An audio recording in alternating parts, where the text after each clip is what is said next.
Hi, everyone. This is Rachel Kinney, your past president of the New Mexico Academy of Nutrition and Dietetics. And I'm here today with Rachel Leung, uh, who has a master's of science in nutrition, also a registered dietitian whose primary focus is pediatric nutrition. But she has been our past consumer protection coordinator and has taken great care in cheerleading our Licensure and Practice Act here in the state of New Mexico. So, since there's a lot of moving pieces with that, I thought it would be great for us to take some time to sit down and just walk through what is going on with our licensure bill, and really just kind of pick Rachel's brain about what's going on, what it means for us as we move forward for the state of New Mexico. So, thank you, Rachel, for taking the time to chat today. I appreciate it. Thank you. All right. So just to get started, can you tell me a little bit about our current licensure scope of practice and some of that history? Sure. So our Licensure Act, our Practice Act, first became a law in 1989. And that was a big effort from dietitians in the state back in 1989. And so the Licensure Board then started in 1990. So we've had licensure since 1989 and 1990, which is great. We were one of the first states to get licensure. On paper, we have one of the strongest types of licensure we can have because we include title protection as well as practice exclusivity, which not all the states have that. So it's one of the strongest. In practice, there's some holes, which we'll talk about, but on paper, so our Licensure Act now protects the title dietitian, nutritionist, and nutrition associate. Nutrition associate is something unique to New Mexico. No other state has that. Nutritionist is different in many, many states, and then dietitian means a registered dietitian. So in our current act, it says that you have to be licensed with one of those titles in order to call yourself that. And you also have to be licensed in order to practice nutrition or provide nutrition services. So because the bill was written in 1989, there's no mention of medical nutrition therapy because that wasn't a term back in 1989. But there are definitions of nutrition services that can build up to the same idea of medical nutrition therapy, but doesn't outright say that. There haven't been any major changes to our Practice Act, or really any changes to our Practice Act since 1989.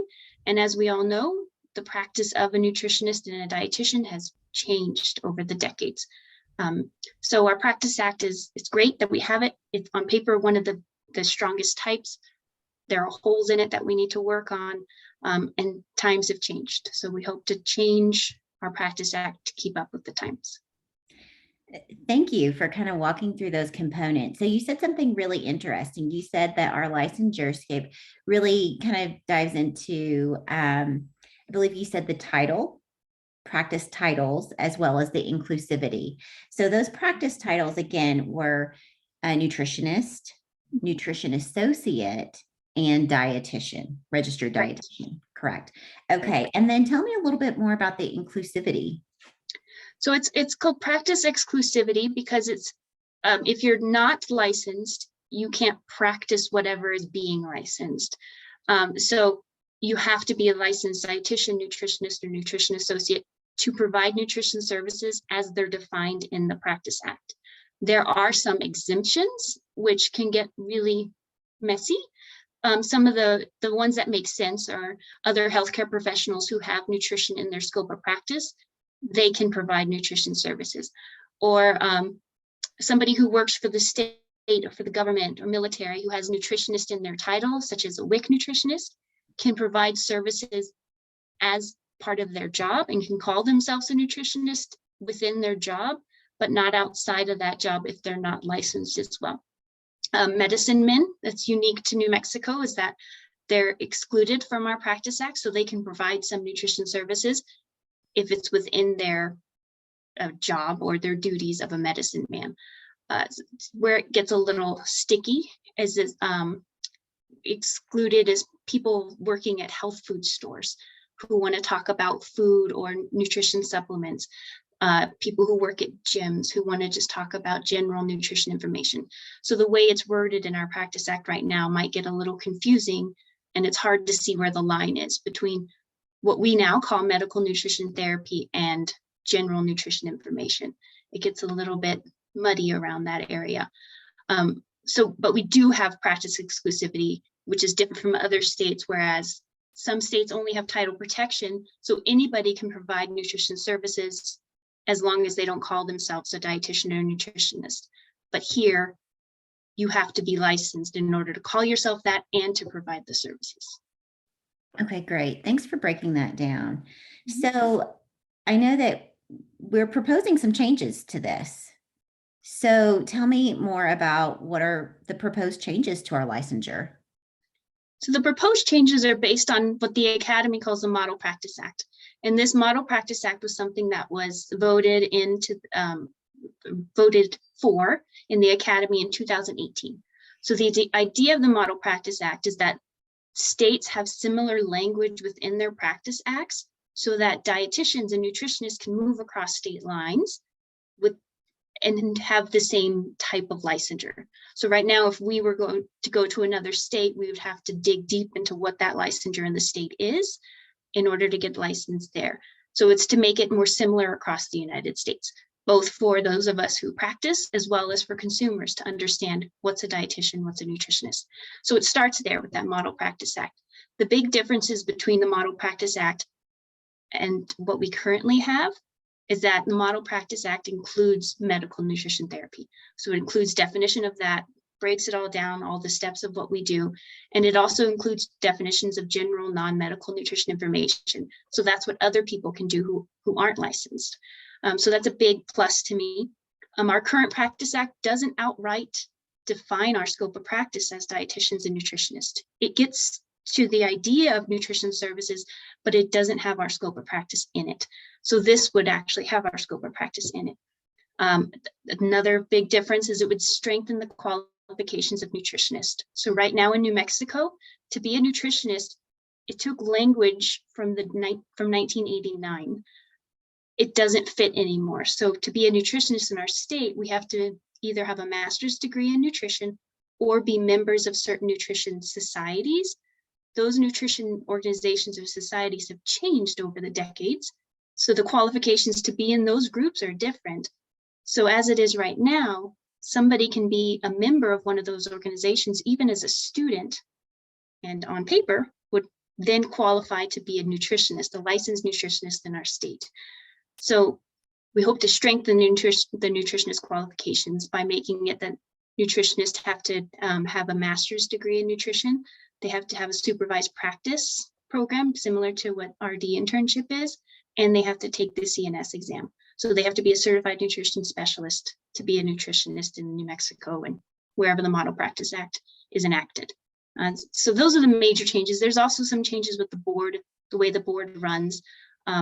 Also, instead of having to renew our license every year, it would be renewing our license every 2 years. Wow, that's quite a lot. So how do you feel like this licensure bill will better meet the needs of New Mexico? I think the biggest push for me in wanting to make the Model Practice Act happen in New Mexico is the nutritionist qualifications. So I worry that as the years go on, the nutritionist qualifications become more and more watered down because those organizations change. So if everything continues as it is now, we stay with our current Practice Act, the bar is pretty low to become a nutritionist based on that. The way it is right now, without us having a scope of practice in our Nutrition Practice Act, nutritionists and dietitians can do the same jobs. We're licensed to do the same thing. So we'd have people who aren't as qualified providing the same jobs, which then leads to consumers being harmed. So nutrition services, medical nutrition therapy, we treat diseases, we help prevent diseases. Having people who aren't qualified doing that same type of work can be harmful to consumers. So strengthening our Practice Act, the biggest thing is that it's going to help protect our consumers, help protect New Mexicans, so they're not getting information from somebody who's not qualified.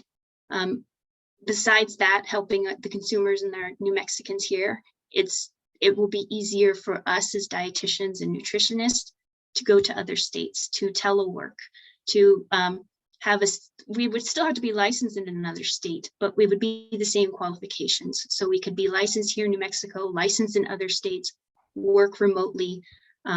It would just open up work for us as well. Okay, great. And I guess, what have been our past challenges in pushing through our licensure bill? So we tried this one time, and that was in the legislative session in 2021. And that was the first session just after COVID. So everything was remote and the whole process was a little bit more difficult.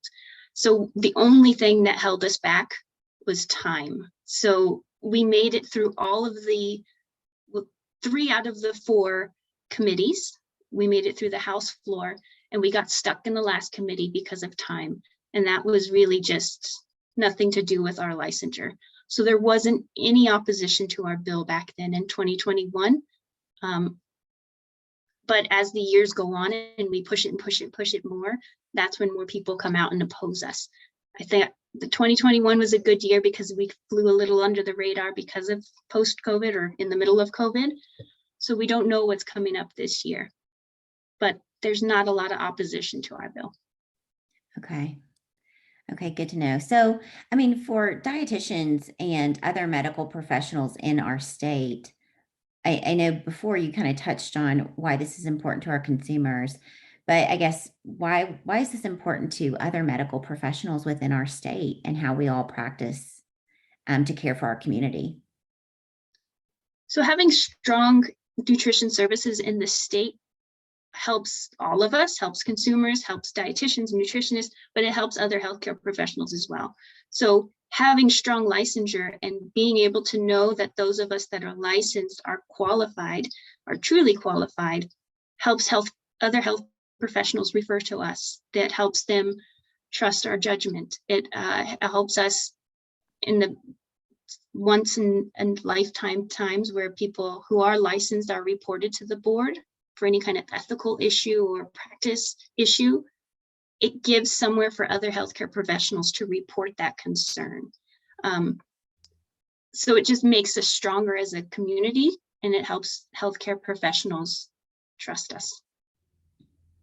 Yeah, I mean, I know as a practicing dietitian, there is a lot of misinformation, and there can be some harm or ill effects experienced, especially within the scope of the medical nutrition therapy work that we do and provide.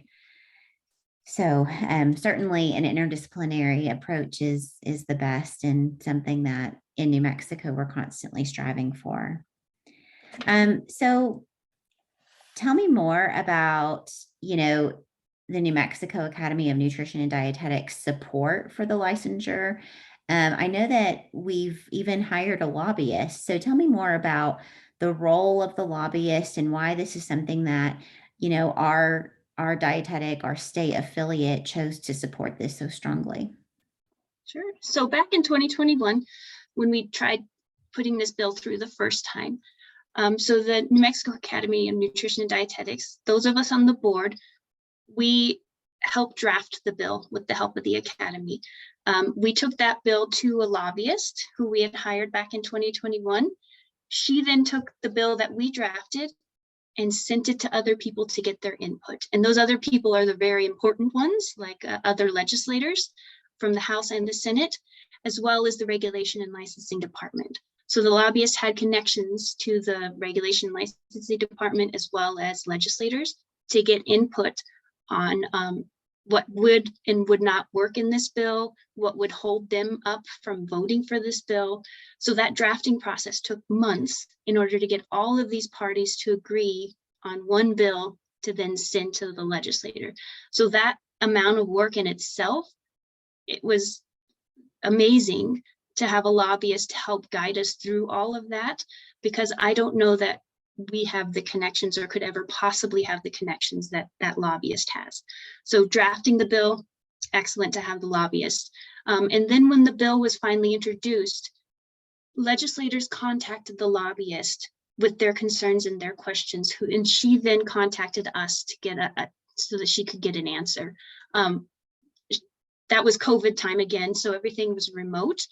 But even in a time of being able to go up to the legislator, being able to be in Santa Fe and be around or be available to all these contacts asking questions, the NMAND board is a volunteer, and all of us working in New Mexico, we all have full-time jobs or work a lot.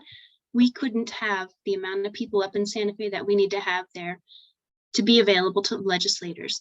So there's going to be at least 4 committee hearings plus on the Senate and the House floor, talking on the floors. And there's no way to know when those meetings are going to happen. So we can't plan when to be up in Santa Fe to be there for these committee hearings. That usually happens a day or 2 ahead of time. They'll say, maybe we'll get to talk at this committee, but that could get pushed to another day or 2. So it's just having the lobbyists there in Santa Fe, knowing what's going on, telling us when we really need to be there, so we can show up and we can speak when we need to speak. Absolutely. That presence and visibility can be very meaningful as we need to push this forward. So, obviously we've relied on a lobbyist, and I know the New Mexico Academy of Nutrition and Dietetics is going to be, hiring a lobbyist for the upcoming session to help support this as well. But what can, the rest of our nutrition professional group here in New Mexico, as well as our community, other medical professionals, what can everybody do to help support this and help move this forward? We need to do a lot of the same things we did back in 2021. I was amazed to see how many dietitians and those that support us came out to speak at the committee hearings, and they were virtual, which was amazing. I don't know if they'll be virtual again this time. So either if they're virtual or in Santa Fe, if you can go up to Santa Fe and speak during these committee hearings, please be there. If you can be there virtually, please be there. I was amazed again at how many showed up during the virtual meetings. It was wonderful to have their backup to support the bill. But also it was amazing to me to see how many dietitians stepped up to write letters to the legislators, to make phone calls to the legislators. So during the process, we'll send out emails of what committee the bill will be in next, and all the committee members that are on the committee, all the legislators that are on the committee. Those are the legislators that we need to target at that time to tell them, please support this bill and this is why. So you can tell them that through email, through phone call, through social media, whatever you feel comfortable with. So as that time comes, we'll tell you who to call and when and what to do. Please just respond to those things. In the meantime, our first step to get the bill introduced is during the interim session, which is usually in the fall. So starting now, anytime into the fall. So the session starts in January. So anytime before that really is to get in front of legislators now. So to keep the conversation going of why is nutrition important, why dietitians and nutritionists need to be qualified. So even if you want to reach out to your legislators now in the House and the Senate and just tell them you're a dietitian, this is why nutrition services are important, and this is why we need to be qualified to do it. That's a huge step, just getting it on their mind right now. Great, great. Well, anything else that we should touch on? I think one last thing, a little confusion over Sunset and our Practice Act, because they both happened at the same time in 2021. So we were working on our bill, which is everything we just talked about now, but Sunset happened to happen around the same time. Sunset happens every 5 to 7 years, and that happens to everybody that's licensed. Every licensure board goes through Sunset, and it's just a periodic review of the practice board to say whether or not the state wants them to continue. So that happened back in 2021. Our current Licensure Act was extended until 2027. So there were 2 separate issues, happened at the same time. I feel like it caused a lot of confusion. But the big thing happening this time is updating our Practice Act. We won't have to worry about Sunset until I think it's 2025 at this point. Great. Thank you for providing that clarity too. Sure. Well, Rachel, I really appreciate your time today. It's always a pleasure sitting down and picking your brain about all things related to our licensure bill, the Practice Act, and how this has impacted all of us. So thank you again for your time and your expertise. I look forward to catching up again soon. Thank Thank you.